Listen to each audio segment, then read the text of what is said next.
Oh my god, oh my god, oh my god! Oh, look at me fall! Boom! Quiet, you. The motherbox is awful responsive today. Oh, and here's my pals. I'm Dracula, I'm Superman, and I'm here for a special show. Once again, coming to you deep from inside the bowels of historic downtown St. John's, Newfoundland, comes in the Library of Graphic Literature, where we are with your host, me, Wallace Ryan. How's everyone today? Cheers, bit of tea. Today's brew is Earl Grey tea from Tim Hortons up here in Canada. All you Canadian viewers will know what I'm talking about. And let's get to it. Actually, first of all, I just seen a bit of news there recently, and I had to say something. I seen that DC is cancelling the Jonah Hex Omnibus. And myself and all my Omni pals, of course, are suitably outraged because it's just plain ridiculous. Come on, you're owned by AT&T, for God's sake. You know, if one of the biggest companies can't own up to publishing one little print run without threatening their entire business structure, then there's something truly wrong. If you're going to solicit, then at least come out with the book.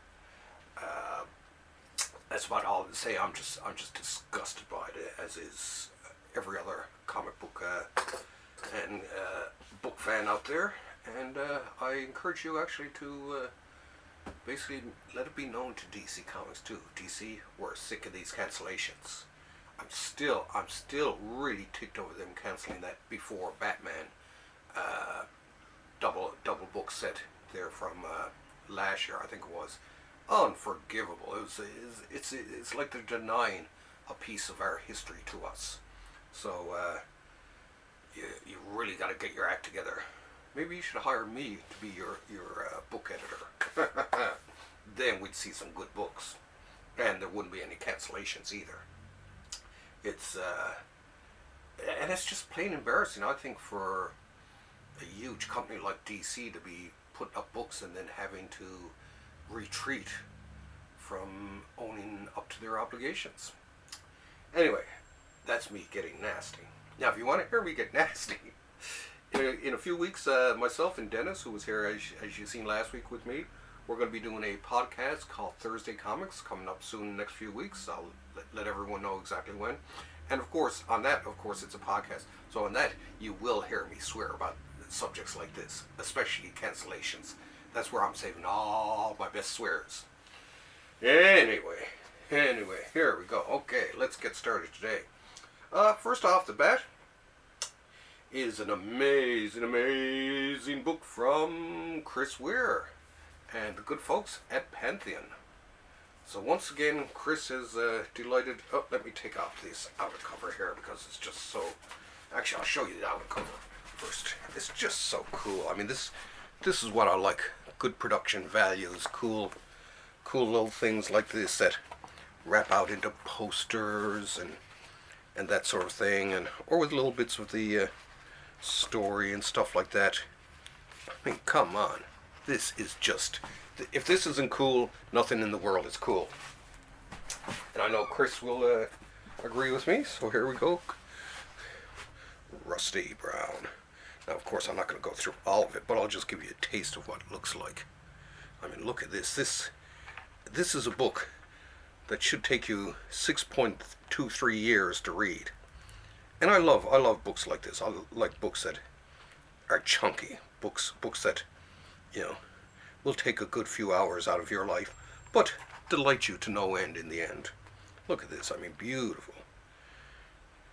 And also, too, I've noticed from reading Chris's stuff, too, that I find that you can read through them, believe it or not, as complicated as it may look, and get right through it, notes, everything like this, without losing your way. And to me, that is some good storytelling.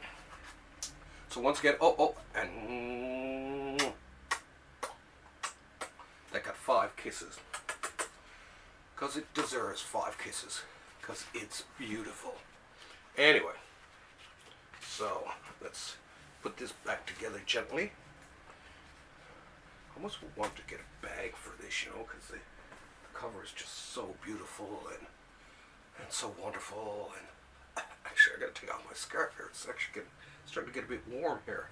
Even though today, by the way, it's foggy outside here today, and it looks like fall has definitely come here to the outer reaches of the North American continent. And next here we have Michael Moorcock's Elric, Stormbringer. Gotta pop this open here. I've been a fan of Michael Moorcock's books since I was a kid. I read them as a teenager, and they were absolutely fabulous. That's why I was snaky when they introduced the Michael Moorcock library there from Titan earlier, which is what this is from. Now this one, of course, the only problem with these and the other one too is they're glued. They're hardcovers, but they're glued binding, not sewn binding, which is always a bit of a pain for me, I believe. No, not I believe. I know it is a pain. But the artwork in this is just incredible. So I just had to get it. My favorite Elric still has to be P. Craig Russell's and Michael Gilbert's Elric, but this is pretty darn good too. So any of you Michael Moorcock fans out there, run out and grab this. Moorcock has to be, in my mind, besides this book, I mean all of his other books are worth reading because they are without doubt some of the most wildly imaginative fantasy books that I read in the 1970s. They absolutely just blew my mind. So I recommend that you check them out, especially Dancers at the End of Time. Almost went insane reading that. It was so good. Anyways, here I'll give you a little preview, a little look over. And I like this because it's a nice big one too. But yeah, Stormbringer is the name of his soul-sucking sword. And like I say, and of course Elric is part of Moorcock's Eternal Champion cycle. Well, there, as a matter of fact, there's the Michael Moorcock library. And these are actually some of my favorite books, especially the first couple with the Dreaming City, especially. That was absolutely stunning. So yeah, well worth checking out there, folks. Now this is a slightly older book. I mean, this is not new this week, but it was last week or the week before. But I didn't order my copy in time, so I had to wait for another one to come in. And this is John Byrne's Spider-Man. Now, of course, some of you I can sense are already laughing out there. Oh my God, look, he bought that one. But now the main reason I bought this was actually more to get hold of the Marvel team-up issues, which I do believe are in this. Let me double check. Yeah, 53 to 55 and 59 to 70, which of course were all my favorites. I was collecting Marvel team-up at the time, so and I was a big fan of John Byrne at the time too. So I mean, I was reading Iron Fist and stuff like that, and then this came. I loved it when this came out, and with Byrne on board, and I bought every issue in which he appeared, and well, like I say, there's some other issues here, stuff like that, and then some of his later Spider-Man stuff, which people apparently really hate. But hey, I wanted those early stories, and as a matter of fact, I'll just show you some of those early stories, which includes an Adam Warlock appearance. The Stranger there. The Equinox, Yellow Jacket, the Wasp. Here we have Iron Fist. This is actually the end. This is really the end of Iron Fist here. This and the, well, I guess it goes on into Power Man, Iron Fist, stuff like that. But yeah, absolutely cool. I love this. I loved all his work with Marvel Team Up. Like I say, after that, it just kind of went downhill rather roughly. But yeah, definitely well worth. It's worth picking up, if only for those. Because one of the things when I started this library that I was going to do was I was going to pick up any comic that was in my collection from when I was a kid, and all those Marvel team-ups, of course, were just pausing to do a little bit of a spin there on the old spinner rack there. Well, let's pull out this little one first. Now let's move along here. Next is boom, boom, boom, boom, Heroes in Crisis from Tom King and Clay Mann.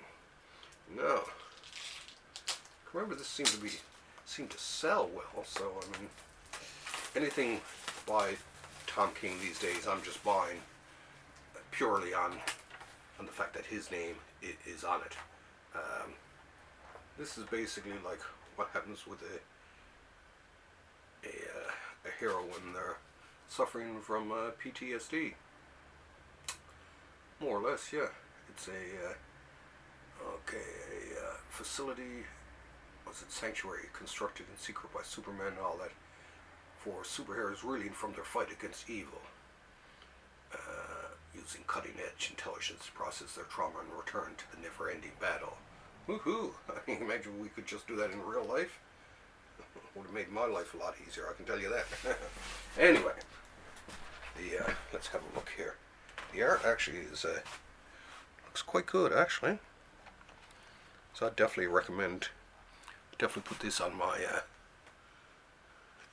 must-have list.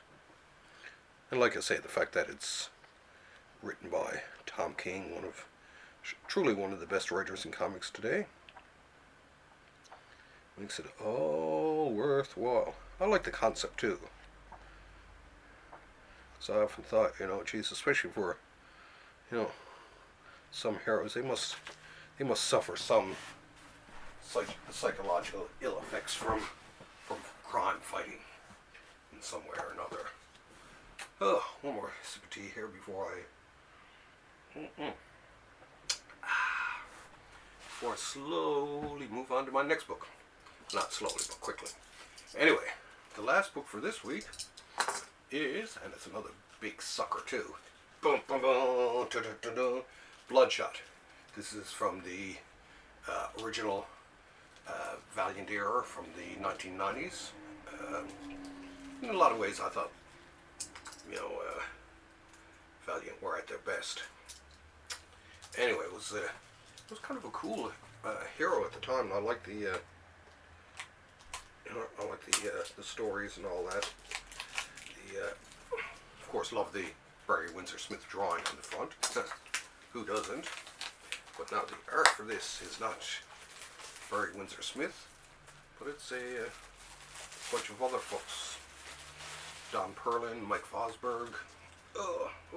This is a nice heavy one. David Lapham actually starts it out.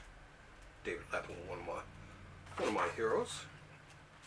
Jeez, they don't even mention. Okay, pencilers. David Lapham, Rise 0, he does. Okay, so Perlin did 1 to 7, 9 to 17. Fosberg did 19 to 24. Cool. Anyway,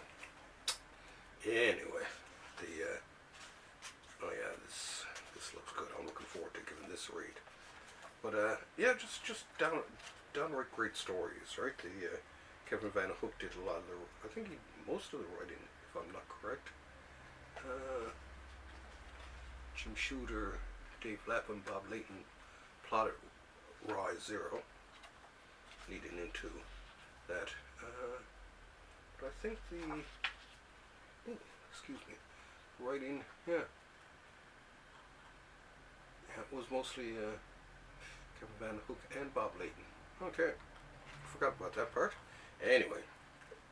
Looks pretty cool anyway. So it's, I mean, it's, like I say, I'm a fan of the old Valiant anyway. I had all these comics when I was a young man, and like I say, now that they're coming out in books, I did collect a lot of the newer Valiant stuff, but I slowed down nowadays. I only collect the Exo Man of War. But any of these older omnibuses, especially from this classic era, I'm all over it. Over it like a dirty shirt. So here we go. Well, this is the Dave Lapham one, which is pretty cool. And then an issue of Eternal Warrior. And this is John Dixon. And then it goes from there. But yeah, the stories were pretty cool. I remember enjoying reading them. DeCarlo inking there. So yeah, it's I think this is definitely a Don Perlin here. I like Don's stuff. It's very, very plain and ordinary, but he just has good storytelling, good chops in terms of his layout and stuff like that. All right. So yeah, for you folks out there who are huge fans of this, check it out. Oh, what is this one? This one does not look familiar. Oh, it is Bloodshot. Okay. Oh, this is the Mike Vosberg stuff. I really like Mike's stuff. I've always been a fan of his too. Yeah. Oh, an inker. My good pal Mike DeCarlo. Speaking of which, and that's one other thing, actually, that was the one thing I did want to mention today. Some folks have gotten together and put up a GoFundMe page to help out Mike. Mike's wife Tracy was run over last year, I think it was, or well, quite a while ago now, by a car, and severely injured.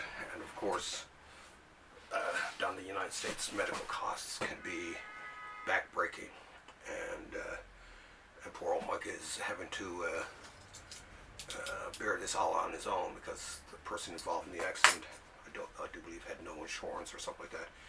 Anyway, I really feel for Mike there. So once again, I'm putting out the call to all good people in the comic book world, whether you be artist, reader, writer, store owner, or just some nut like me with a YouTube show.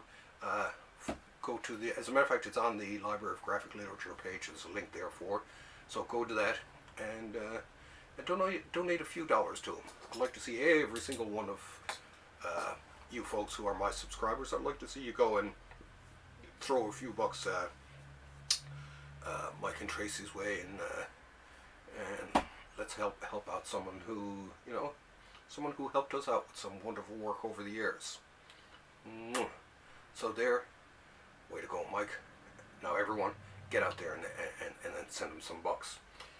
Anyway, that's it for this week's show. Pretty quick one, actually.